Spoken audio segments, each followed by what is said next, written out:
Have you ever wondered how trade tensions influence your smartphone choices? The answer lies in where your device is made. iPhones and Samsung Galaxy phones are assembling in different locations, affecting their production costs significantly.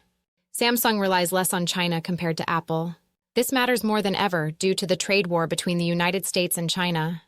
Currently, about 90% of iPhone production is still in China, while Samsung has shifted most of its manufacturing to Vietnam, India, and South Korea.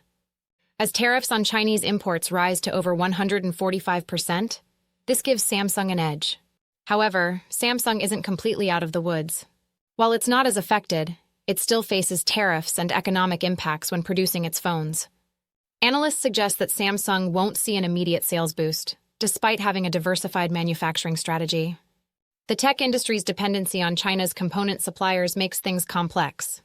Although smartphones may have some exemptions, many devices still fall under tariffs.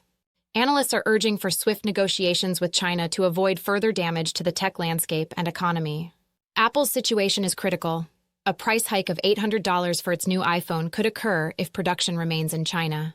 Currently, only 10% is made outside China, while Samsung has relocated to countries like Vietnam and India, leading to greater flexibility amidst tariffs.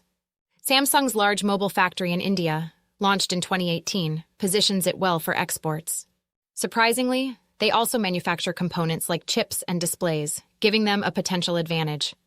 However, loyalty to Apple remains strong.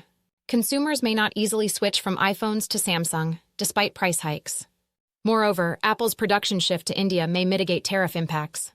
Catering to different markets, Samsung offers a range of devices, which contrasts with Apple's premium-focused strategy. Tariffs could raise prices on everything, reducing consumer spending and forcing them to keep devices longer. As the economic situation evolves, consumers might prioritize essential needs over smartphones. This could affect emerging markets, where growth depends on affordable options. In conclusion, the landscape of smartphone production is changing. Understanding these shifts may guide your next purchase. Stay informed and consider the implications of tariffs on your technology choices.